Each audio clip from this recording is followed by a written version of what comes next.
स्वागत है आप सभी का NFA क्लास में। आज मैं आप सभी के लिए फिर से एक बार PYQ सेशन लेके आई हूँ।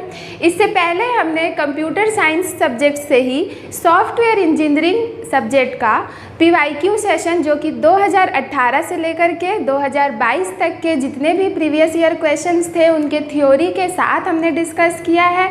जिन्होंने भी वीडियोस नहीं देखा है वो जाके ज़रूर देखें, और जिन्होंने अभी तक हमारे चैनल को सब्सक्राइब नहीं किया है वो जाके ज़रूर सब्सक्राइब करें।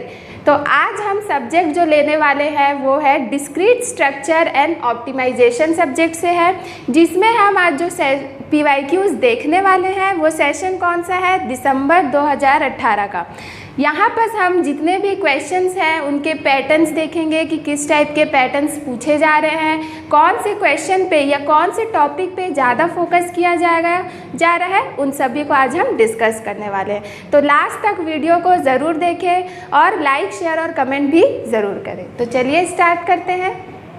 आज का पहला क्वेश्चन जो कि हमको किससे रिलेटेड दिया है, हमें बूलियन एक्सप्रेशन से रिलेटेड दिया है, जिसे हम सिंप्लीफाई करेंगे और वो किसके इक्विवेलेंट आ रहा है उस चीज़ पे डिस्कस करेंगे।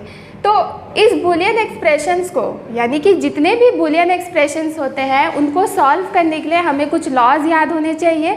बेसिक लॉ है जो हर जगह यूज़ होते हैं, जैसे कि कॉम्प्लीमेंट लॉ होते हैं, आइडेंटिटी लॉ होते हैं, डिस्ट्रीब्यूटिव लॉ होते हैं। तो ये सारे लॉ का हमें यूज़ करना रहता है, वो हमें आना चाहिए।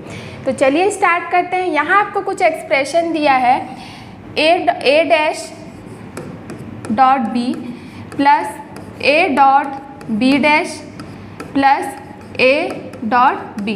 इस तरीके से आपको दिए हैं आपको एक्सप्रेशन, बूलियन एक्सप्रेशन।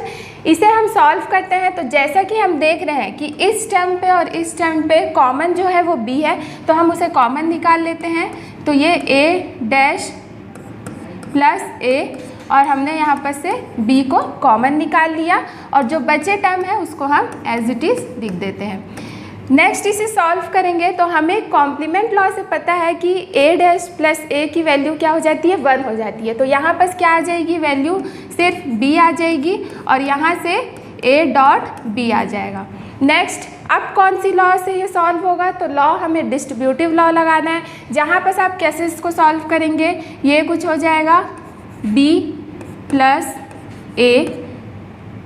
ओके, यहाँ पर आप देख रहे हैं कि इस टर्म को मैंने भूल गया था, यहाँ b डैश है, दैट इस तरीके से। तो ये क्या हो जाएगा, b प्लस a हो जाएगा dot b plus b dash, इस तरीके से। यहाँ पर आपको फिर से क्या दिख रहा है कि हमें कॉम्प्लीमेंट लॉ हम यहाँ यूज़ कर सकते हैं, जो कि b प्लस b डैश क्या हो जाएगा, 1 हो जाएगा। और यहाँ पर इस चीज़ को हम इस तरीके से लिख सकते हैं a प्लस b। तो आंसर क्या हो जाएगा, मतलब ये जो एक्सप्रेशन है वो किसके इक्विवेलेंट आ रहा है, a प्लस b के इक्विवेलेंट आ रहा है, मतलब कि ऑप्शन 4 होता है। नेक्स्ट क्वेश्चन देखते हैं कि किस टॉपिक से पूछा गया है।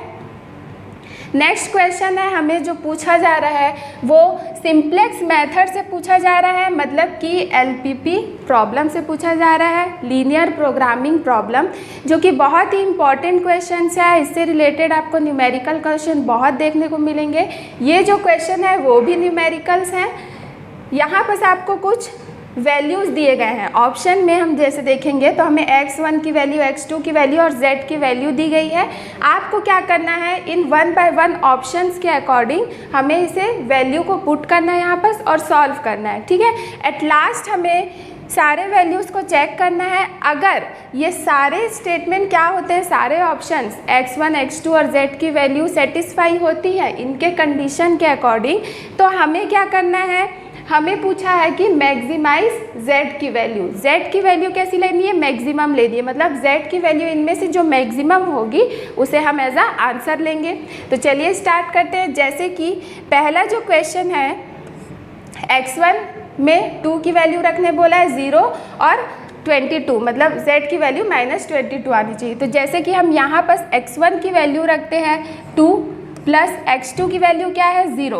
तो क्या ये ग्रेटर देन इक्वल टू 0 है, यस है। ये इक्वल है, 2 और 2 इक्वल हो जाएंगे। सेकेंड कंडीशन में लगा के देखिए, ऑप्शन फर्स्ट को अभी हम लोग ट्राई कर रहे हैं। तो 2 2 से क्या हो जाएगा, 4 हो जाएगा, और x2 की वैल्यू 0, और ये क्या है, लेस देन है 10 से, क्लियर है। नेक्स्ट x1 और x2 की वैल्यू क्या हो जाएगी 2 + 0, मतलब कि ये भी क्या है 8 के इक्वल है। तो यहाँ बस आप देख रहे हैं कि ये सारे कंडीशन को फॉलो कर रहा है, प्लस x1 और x2 की वैल्यू क्या है 0 से ग्रेटर है, ठीक है, और इक्वल है।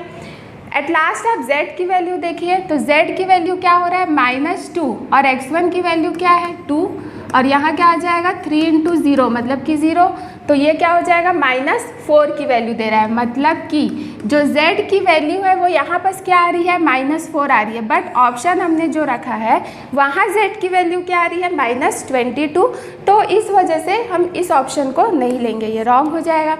सेकेंड ऑप्शन भी आप वैसे ही अप्लाई करिए। सेकेंड ऑप्शन जब अप्लाई करेंगे तो सेम है, x1 और x2 की वैल्यू आपको दिख रहा है सेम है, z की वैल्यू क्या आनी चाहिए -4 आनी चाहिए। क्लियर है, तो हम यहाँ -4, आप देखिए z की वैल्यू क्या आ रही है -4, तो क्लियर है, समझ में आ गया। तो यहाँ पर जो ऑप्शन सेकंड है वो क्या बनेगा, इसका आंसर बनेगा। तो एलपीपी प्रॉब्लम्स बहुत सारे उसमें एल्गोरिथम्स होते हैं, ठीक है, उसका स्टेप बाय स्टेप हमें एक एल्गोरिथम स्टेप प्रोवाइड किया है। अगर हम उससे सॉल्व करने जाएंगे तो बहुत ही टाइम कंज्यूमिंग होगा, तो मैं आपको प्रीफर करती हूँ कि आप इस तरीके से सॉल्व कीजिए कि जो ऑप्शंस में वैल्यू दिए हैं x1 x2 के उसको पुट करिए, कंडीशन सेटिस्फाई हो रहा है तब हम उसे आंसर में लेंगे, और अगर नहीं हो रहा है तो फिर वो रॉन्ग हो जाएगा। क्लियर है, तो ये था एलपीपी का क्वेश्चन जो कि इम्पॉर्टेंट है। नेक्स्ट क्वेश्चन हम देखते हैं।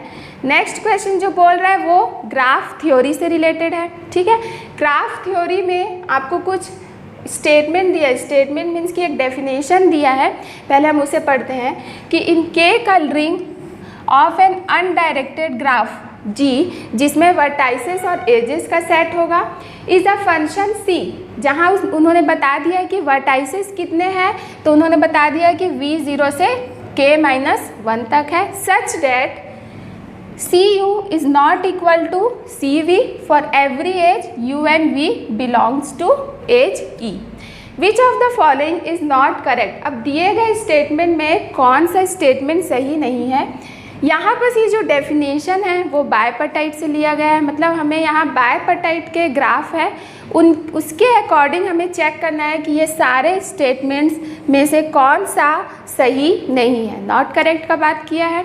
तो बायपर्टाइट का डेफिनेशन क्या होता है कि कोई भी दो एडजेसेंट वर्टाइसेस सेम सेट में नहीं होने चाहिए। हमें कुछ हमें कुछ एक सेट प्रोवाइड किया रहता है जिसमें हमें डिफरेंट वर्टाइसेस मिल रहते हैं, ठीक है, एक सेट पे। उससे पहले हम दो डिसजॉइंट सेट पे डिवाइड करते हैं, उसके बाद फिर ऐसे उसमें सेट्स में डिवाइड किया जाता है कि दो एडजेसेंट वर्टाइसेस सेम नहीं होने चाहिए। क्लियर है, तो जैसे हम एज्यूम करते हैं कि हमें क्या है, देखो ऑप्शन में पता चल रहा है कि जो G has no cycle of odd length की बात किया है, और सेकंड क्या बोल रहा है G has cycle of odd length. दोनों कॉन्ट्राडिक्ट कर रहे हैं, मतलब कि इसमें से कोई एक ही आंसर होगा, ठीक है, जो गलत की बात कर रहे हैं, तो हम उसे ही प्रूव करते हैं। सबसे पहले हम लोग मान लेते हैं कि हमने जो सेट ऑफ वर्टाइसेस लिया है, ठीक है, C, उसमें हमने कुछ वर्टाइसेस लिया है V1 V2 V2 करके डैश डैश डैश, ये क्या हो जाएगा Vn की बात कर रहा है। क्योंकि हमें यहाँ ऑड लेंथ की बात की गई है तो हम क्या कर लेते हैं, n की वैल्यू हम एज्यूम कर लेते हैं कि 3। और अगर मैं कोई एक ग्राफ बनाऊँ नोड 3 लेकर के, मतलब 3 वर्टाइसेस का, तो ये कुछ इस तरीके से होगा V1 V2 और ये V3। हम क्या एज्यूम करते हैं कि एक ग्राफ है जिसमें साइकिल है, और अब इसे हम प्रूव करेंगे क्या ये बायपर्टाइट के अकॉर्डिंग सही जा रहा है कि नहीं, उसके कंडीशन को फॉलो कर रहा है कि नहीं, ठीक है।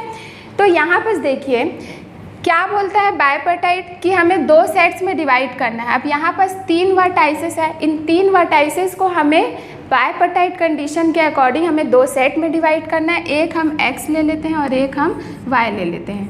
अब मान लीजिए V1 है, V1 को हमने x सेट पे लिया है, तो V2 कहाँ जाएगा, V2 से डायरेक्टली कनेक्टेड है, मतलब कि एडजेसेंट वर्टाइसेस हैं, तो V2 को हम x सेट में नहीं ले सकते, क्योंकि हमारा जो बायपर्टाइट कंडीशन है, डेफिनेशन है, वो क्या बोलता है, दो एडजेसेंट वर्टाइसेस एक सेट में नहीं होने चाहिए, तो V2 यहाँ आ जाएगा। क्लियर है, ये इससे कनेक्ट हो गया। नेक्स्ट क्या बोल रहा है, V2 V3 से कनेक्टेड है, तो V3 को हम Y सेट पे नहीं ले सकते, हमें उसे कहाँ लेना पड़ेगा, X सेट पे लेना पड़ेगा। अब जैसे कि आप यहाँ देख रहे हैं कि ये तो ठीक है, यहाँ तक ठीक है। अब देखिए V3 V1 से भी कनेक्टेड है, बट तो क्या हो रहा है, V3 को इस सेट में नहीं आना चाहिए जहाँ V1 जिस सेट में है, क्योंकि वो ऐसे में क्या कर रहा है, कंडीशन को सेटिस्फाई नहीं कर रहा है। बायपर्टाइट का डेफिनेशन यही बोलता है कि दो वर्टाइसेस, दो एडजेसेंट वर्टाइसेस, एडजेसेंट मतलब कि जो डायरेक्टली कनेक्टेड वर्टाइसेस होते हैं वो एक सेट में नहीं आना चाहिए। यहाँ आपको दिख रहा है जब हम सेट्स में डिवाइड किए तो V1 और V3 क्या आ रहे हैं, एक सेट में आ रहे हैं। इसका मतलब कंडीशन को सेटिस्फाई नहीं कर रहा है बायपर्टाइट। यही इसलिए बोल रहा है कि जो बायपर्टाइट होता है ग्राफ, उसमें है साइकिल ऑफ ऑड लेंथ, उसका जो साइकिल होगा वो no cycle of odd length की बात करता है, वहाँ साइकिल नहीं होती है ऑड लेंथ में। हमने देखा कंडीशन की फर्स्ट वाला वर्टाइसेस एंड सेकेंड वाला वर्टाइसेस अगर साइकिल क्रिएट हो रहा है तो वो एक ही सेट में आएंगे, और ऐसा नहीं होना चाहिए बायपर्टाइट डेफिनेशन के अकॉर्डिंग। इसलिए ये सही है और गलत क्या हो जाएगा, जी है साइकिल ऑफ ऑड लेंथ, जो कि हमने अभी प्रूफ किया। तो आंसर क्या होगा नॉट करेक्ट के लिए, जी है cycle of odd length. Third बात क्या कर रहा है कि जी इज़ अ बायपर्टाइट ग्राफ, तो डेफिनेशन के अकॉर्डिंग उसने बता दिया कि जो ग्राफ है, जो आपको डेफिनेशन दिया गया वो बायपर्टाइट का है, एंड जो बायपर्टाइट होगा वो हमेशा कैसा होगा, टू कलरेबल की बात करेगा। क्लियर है। तो यहाँ जो आंसर होगा वो किसका क्या होगा, G has a cycle of odd length, option second की बात कर रहा है, वो रॉन्ग बोल रहा है क्योंकि। ठीक है, नेक्स्ट हम क्वेश्चन पे चलते हैं। उससे पहले मैं आपको बता दूं कि मैं बायपर्टाइट से रिलेटेड कुछ स्टेटमेंट्स, कुछ डेफिनेशंस आपको दी हूँ, आप इसे ज़रूर पढ़िएगा और मैंने जो बताया उस चीज़ को एक बार फिर से देखिएगा तो आपको क्लियर हो जाएगा सारी चीज़ें। अगला जो क्वेश्चन है वो आपको प्रपोजिशनल लॉजिक से क्वेश्चन पूछा है। क्लियर है, जहाँ पर आपको 4 प्रपोजिशन दिए गए हैं, जैसा कि आप देख रहे हैं क्या क्या, A, B, C and D, ये 4 प्रपोजिशन दिया गया है। क्वेश्चन क्या पूछ रहा है, how many models are there for following sentence. ये कुछ सेंटेंस है, इनको सॉल्व करने के बाद मॉडल्स कितने आएंगे। तो मॉडल्स मतलब क्या कि जब आप ट्रूथ टेबल बनाएंगे उसमें जितनी भी ट्रू वैल्यूज़ होगी वही हमारे किस पे काउंट होते हैं, मॉडल्स पे काउंट होते हैं, जो ट्रू वैल्यू आएगी। ठीक है, अब इसका मतलब ये क्या हो रहा है कि ये A और B और C और D की बात कर रहा है। ठीक है, मतलब यहाँ जो कंडीशन लग रहा है वो किसकी बात कर रहा है, और कंडीशन की बात कर रहा है, और ऑपरेशन की बात कर रहा है। तो और ऑपरेशन कैसे सॉल्व होता है, जब कोई एक भी वैल्यू ट्रू होती है तो हमें आंसर कैसा मिलता है, ट्रू मिलता है। अब हम अगर इसका ट्रूथ टेबल बनाते हैं तो 4 प्रपोजिशन है, इसका मतलब कॉम्बिनेशन कितना बनेगा, 2 का पावर 4 यानी कि 16, तो टोटल 16 कॉम्बिनेशन बनेगा। अब देखिए एक टाइम ऐसा आएगा, एक कॉम्बिनेशन ऐसा आएगा कि चारों क्या होंगे, फॉल्स होंगे। ठीक है, फॉल्स, फॉल्स और फॉल्स, तो आंसर क्या देगा हमें, और ऑपरेशन करने के बाद फॉल्स ही देगा। तो टोटल 16 में से कोई एक कॉम्बिनेशन ऐसा होगा कि हमें एक फॉल्स आंसर देगा, बाकी सब क्या होंगे, ट्रू होंगे, क्योंकि और कंडीशन यही बोलता है कि अगर एक भी कोई ट्रू होगा तो उसका आंसर हमें ट्रू मिलता है। और यहाँ देखिए एक इस कॉम्बिनेशन पे सारे फॉल्स हैं, इसलिए आंसर फॉल्स होगा।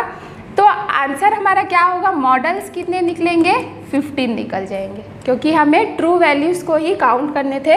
तो आंसर क्या आ जाएगा, 15। क्लियर है। नेक्स्ट जो क्वेश्चन है उस पर बात करते हैं। ये जो क्वेश्चन है वो एक थ्योरी से रिलेटेड है, जहाँ पर आपको दिख रहा है PERT और CPM, ये जो मॉडल है, program evaluation and review technique और क्रिटिकल पाथ मेथड, ये जो टूल्स हैं, मॉडल है, उनसे रिलेटेड क्वेश्चन पूछा है, मर्ज इवेंट के बारे में पूछा है। तो सबसे पहले हम लोग देख लेते कि ये होता क्या है। तो देखिए जो दोनों ही मॉडल है, PERT और CPM मॉडल, दोनों ही मॉडल नेटवर्क मॉडल है। उन नेटवर्क मॉडल से आपको 2 चीज़ें देखना है। नेटवर्क मॉडल मतलब कि ये ग्राफ के तरीके से है, तो ग्राफ में क्या क्या होते हैं, वर्टाइसेस और एजेस होते हैं, नोड्स होते हैं, एजेस होते हैं। ठीक है, तो वहीं पर से ही आपको जो नोड्स है वो क्या रिप्रेजेंट कर रहा है? इवेंट्स को रिप्रेजेंट कर रहा है। नोड जो होगा वो इवेंट को रिप्रेजेंट कर रहा है। एक्टिविटीज़ किसको रिप्रेजेंट कर रहा है? एज को रिप्रेजेंट कर रहा है। ठीक है, नोड इवेंट्स को रिप्रेजेंट कर रहा है, एज एक्टिविटी को रिप्रेजेंट कर रहा है। Event specifies the completion of some activity and start of new one.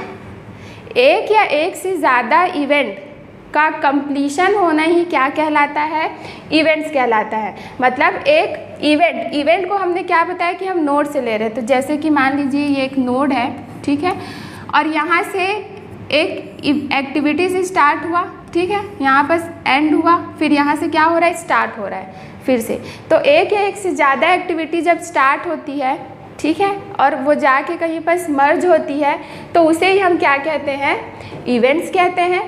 उसी तरीके से एक्टिविटीज़, तो एक्टिविटीज़ की क्या बात कर रहा है? Any operation which has some start and end point. एक ऐसा ऑपरेशन, इसे हम क्या बोल रहे हैं? एक्टिविटी से रिलेट कर रहे हैं। तो एक ऐसा ऑपरेशन जिसका कुछ स्टार्ट और एंड पॉइंट होगा, उसे हम क्या कहते हैं? एक्टिविटीज़ कहते हैं। अब क्वेश्चन था मर्ज इवेंट, जो क्या है? टाइप्स है इवेंट के। इवेंट्स को क्लासिफाइड किया गया है 3 टाइप्स में, ठीक है। पहला मर्ज इवेंट है, दूसरा बर्स्ट इवेंट, और फिर at last merge and burst, दोनों का कॉम्बिनेशन। मर्ज इवेंट क्या बोल रहा है? One more than one activity comes and join an event. एक इवेंट में आके जब मर्ज होते हैं, एक से ज़्यादा एक्टिविटी या कंप्लीट करते हैं, completion of 2 or more events, such event is known as merge event। ठीक है, कंप्लीशन जब होता है तो उसे हम क्या कहते हैं? मर्ज इवेंट की बात करते हैं। बर्स्ट इवेंट क्या बोलता है? When more than one activity leaves an event. Leaves की बात कर रहा है, मतलब आउट गोइंग एजेस होंगी, वहाँ से वो लीव कर रहा है किसी इवेंट से, तो उस इवेंट को हम क्या बोलते हैं? बर्स्ट इवेंट की बात करते हैं।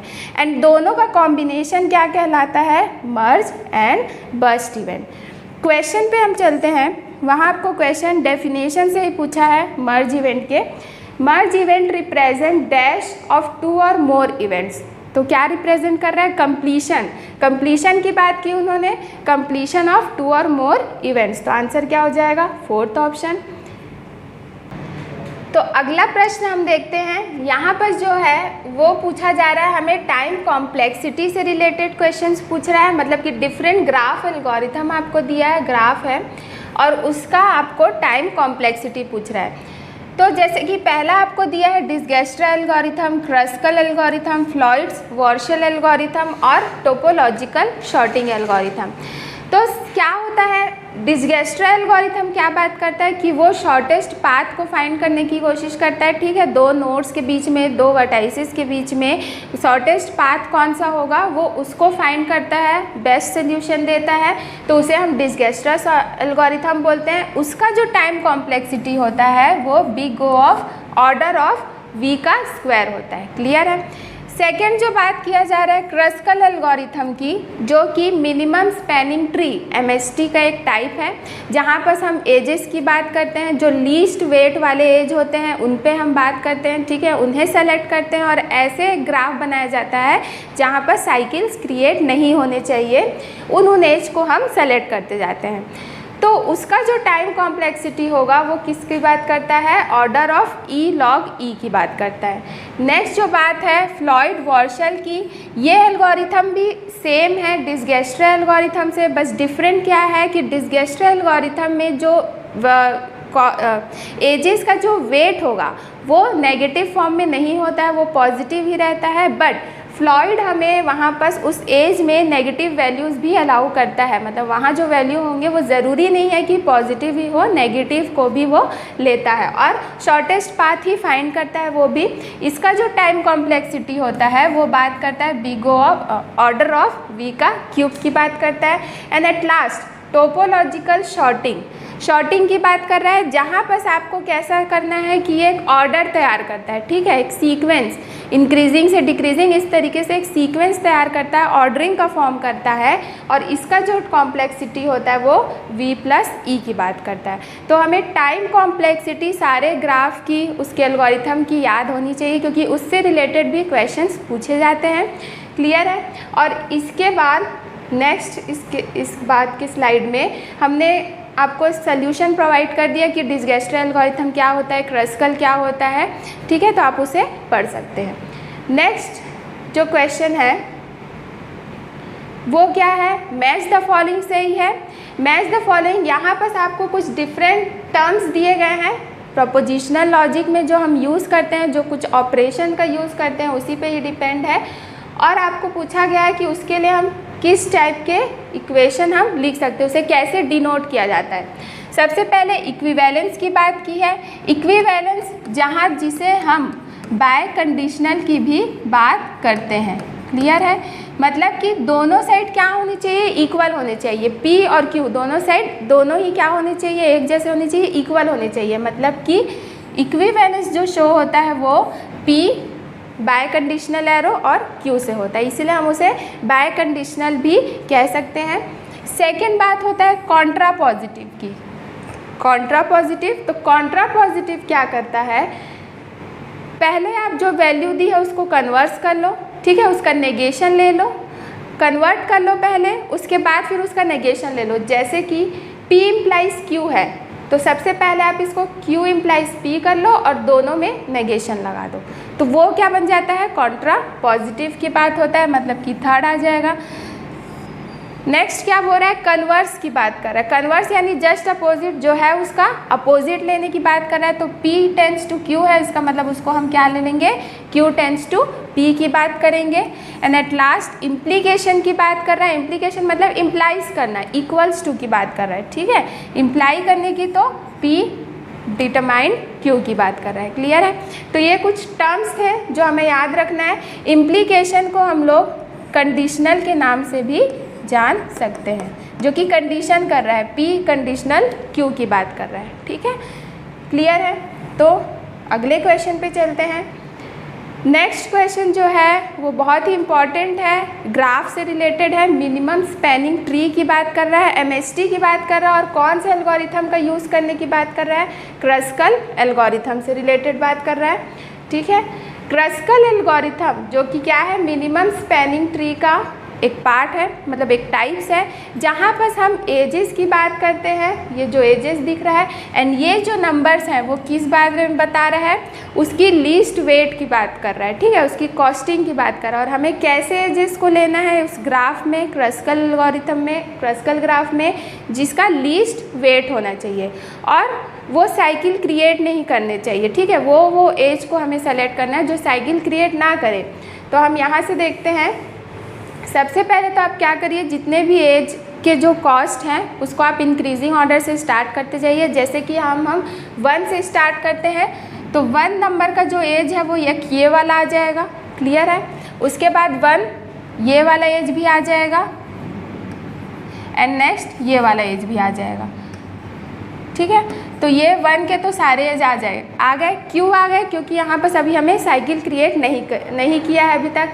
नेक्स्ट इसके बाद सेकेंड नंबर वाला एज को ले लो, मतलब जिसमें 2 कॉस्ट होगी, तो हमने ये वाला का ले लिया, ठीक। उसके बाद हम इसको नहीं ले सकते क्योंकि वो साइकिल क्रिएट करेगा। नेक्स्ट हम ये वाला ले सकते हैं, अभी साइकिल क्रिएट नहीं हो रहा है, एंड 2 में ये वाला ले सकते हैं, क्लियर है। नेक्स्ट 3 की बात करते हैं। 3 एज वाले देखो कौन कौन से हैं, 3 कॉस्ट वाले एज, तो एक ये है जिसको हम नहीं ले सकते क्योंकि साइकिल क्रिएट हो जाएगा। उसके बाद 3 एक ये वाला है, तो ये हम ले सकते हैं, अभी साइकिल क्रिएट नहीं हो रहा है। उसके बाद क्या देखेंगे, 4 नंबर वाले को देख लीजिए, ये वाला हम नहीं ले सकते, साइकिल क्रिएट हो जाएगा, इसे भी नहीं ले सकते, ये वाला भी नहीं ले सकते, ये वाला ले सकते हैं 4, और 5 भी नहीं ले सकते क्योंकि यहाँ साइकिल क्रिएट हो जाएगा, ठीक है, ये वाला भी नहीं ले सकते और 6 भी नहीं ले सकते। तो हमारा जो मिनिमम स्पैनिंग ट्री है वो कुछ इस तरीके से होगा, जिसमें हमें लीस्ट वेट वाले एज को लेना है, साइकिल क्रिएट नहीं कराना है, और सारे वर्टाइसेस कवर होने चाहिए, ठीक है, सारे जितने भी वर्टाइसेस पहले वाले ग्राफ में थे उतने मिनिमम स्पैनिंग ट्री में भी आने चाहिए, एज को लेना है। लास्ट में हमें क्या पूछा है क्वेश्चन में, वेट की बात किया है, कॉस्ट की बात किया है कि कितना कॉस्ट होगा, तो आपको क्या करना है, जो एज आपने लिया है उसके कॉस्टिंग को आप बस क्या कर दीजिए, ऐड कर दीजिए। तो इनको जब आप ऐड करेंगे तो कितना आएगा, 16, क्लियर है? तो आंसर क्या आ जाएगा? 16 आ जाएगा। बस हमें क्या करना था, एज सेलेक्ट करना था, साइकिल क्रिएट नहीं होने चाहिए, और उनके बाद जो उनकी कॉस्टिंग थी, उनकी जो वेट थी, उसे हमें ऐड करना था। तो ये क्रस्कल एल्गोरिथम से रिलेटेड है। अगला जो क्वेश्चन है वो कॉम्बिनेशंस और प्रोबेबिलिटी से क्वेश्चन है, जहाँ पर बहुत ही पॉपुलर क्वेश्चन है, बॉल से रिलेटेड पूछा गया है। ठीक है, हमेशा इससे एक न एक क्वेश्चंस पूछे ही जाते हैं बॉल से रिलेटेड।